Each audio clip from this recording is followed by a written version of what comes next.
I'm pleased with how these came out. Look at that. Doesn't it look good? I haven't even eaten it yet, and I know it's going to be delicious. Should I just eat it?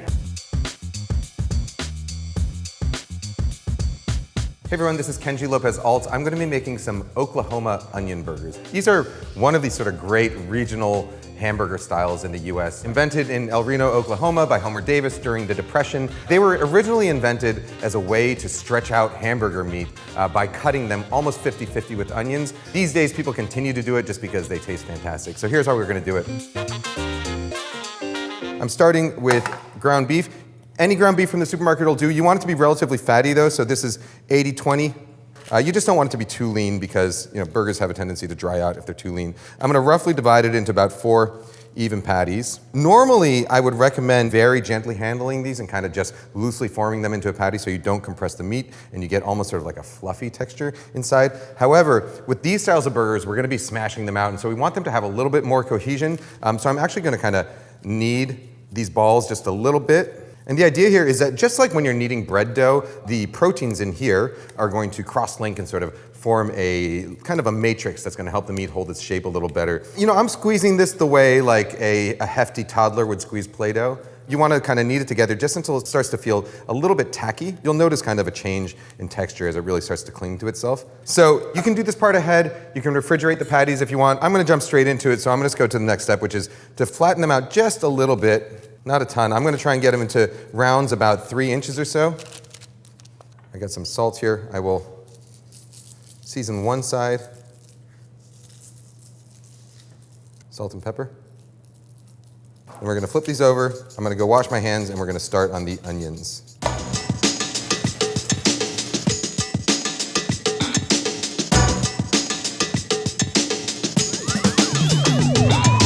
All right, so for the onions, the key here is that you want to slice your onions right before you use them, and you want to slice them very, very thin. I like to use a mandolin for this. You can use a knife, of course, if you want, but these Japanese mandolins are relatively inexpensive. The brand is called Ben-Rina, or in Japanese, Ben-Rina, which literally translates to, oh, how handy. And they are handy. What we used to call in the restaurant, we used to call this one the Big Benny. When I have a Big Benny available to me, I like to slice my onions whole.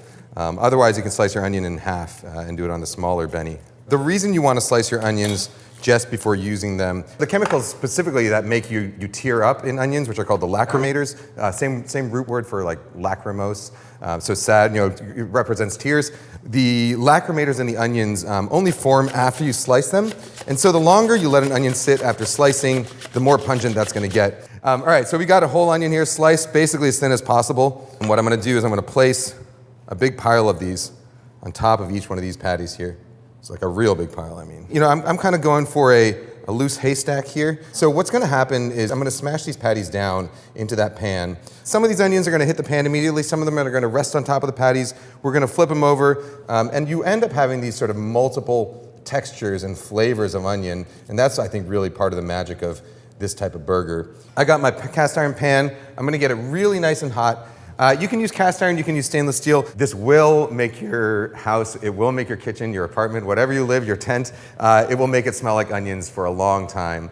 It'll also smoke a little bit and steam a little bit, so just be prepared for that. One thing you'll notice, I have not seasoned the onions yet. That's actually pretty important. As soon as you salt onions, they're going to start purging liquid. That salt is going to draw moisture out from the onions. And if you do that before the onions are in the pan, and these are sort of starting to get a little bit wet, they're not going to sear properly, they're not going to spread out properly when you smash them, so you don't want to salt your onions until after you've already smashed down your burgers and they're in the pan and you're ready to go. I got a big spatula. This is probably the biggest spatula I've ever tried this with, but as long as the spatula fits flat inside your pan like that, and it's nice and stiff, that's what you want. All right, so we're going to work one burger at a time here. So this is going in with the seasoned side down, and with each patty, I want to push them down so that they stay as wide as possible, but within their own sort of quadrant. And what I'm going to do is I'm going to focus really on the edges, which I want to get to be sort of the thinnest part. Leave them a little bit thicker in the center so they stay juicier. And any onions that fall off at this point, you just kind of tuck them right back on. I had this pan as hot as I could get it, and I'm keeping it at the highest heat as we go. You'll notice I also did not add any oil to the pan. First of all, you don't need any extra fat because the beef is going to have quite a bit of fat on its own. but you want the patties to actually stick a little bit around the edges. That's how you sort of get the laciest, crispiest edges. In fact, sometimes if your cast iron pan is a little bit too well seasoned, which this one is actually really well seasoned, it won't stick very well. And so you won't get quite the crispy edges you get on, say, like a stainless steel griddle or in a stainless steel pan. Either way, it comes out really delicious, so it doesn't matter. If you're not comfortable kind of sticking your hand on the spatula like that, one good trick is to use 2 stiff spatulas or, say, a wooden spoon, and then you can push on one with the other to get sort of pressure on it without getting your hands too hot. I know some people don't like to get their pans that close to a hot surface like this. So we're going to let that first side sear. At this point now, I'm going to season the onions a little bit. When I flip over my burgers, I like to flip my spatula so that I can get some leverage under there, especially like if you're doing this on stainless steel and getting a real like meat to metal contact will create sort of chemical bonds that are really hard to break, so you really want to get a lot of leverage in there. On cast iron, it's a little bit easier, but I still like to do this just to make sure I get as much of the crust and the onions up as possible. Okay, so scrape it all off and give it a flip.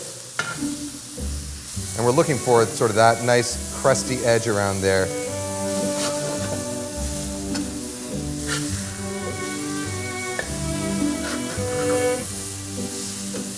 All right, so now this is the stage where the onions are going to really start showing sort of all those different flavors.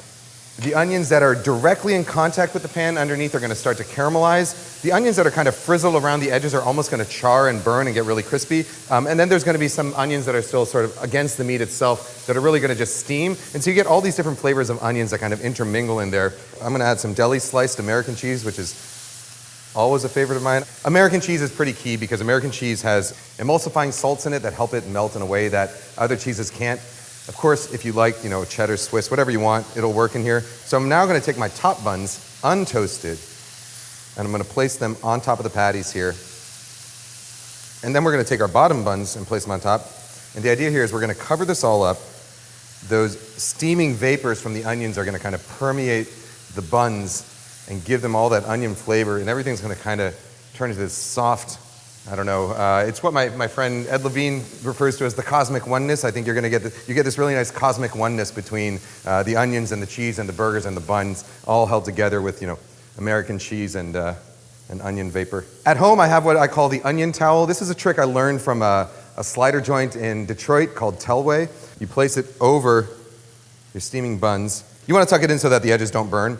Your towel is going to permanently smell like onions, so if the New York Times kitchen did not have an onion towel before, now they have an onion towel. We're going to give it just a couple minutes. We're going to feel the steam coming through.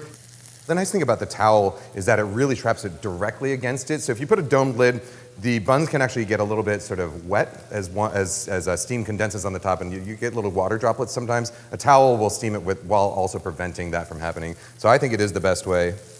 All right, so now, you can take off your nice and soft. You can take your bottom buns. I like to do bottomings on these types of burgers. Pick it all up, nice stack like that, right? Then you take your bottom bun, stick it there, and slide it out, and then you can just hand it to someone, and it's good to go.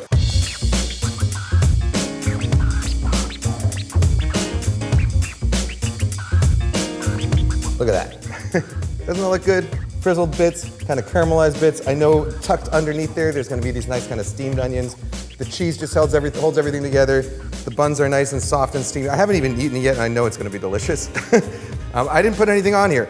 I don't think it needs condiments. The most I would maybe do is pickles for myself, but you can do whatever you want. This is worth having your house smell like onions for a week, and definitely worth having an onion towel at home. There really is this sort of magic way in which the onion vapors just get through everything. It's one of these burgers where it doesn't taste like a series of components mixed together. It just tastes like this one delicious whole that's all bound together with onion steam. I love it. Oklahoma onion burgers, onions, beef, cheese, a lot of onion steam. That's about it. You can get this recipe, any one of my New York Times recipes, and a whole bunch of other great New York Times recipes at NYT Cooking.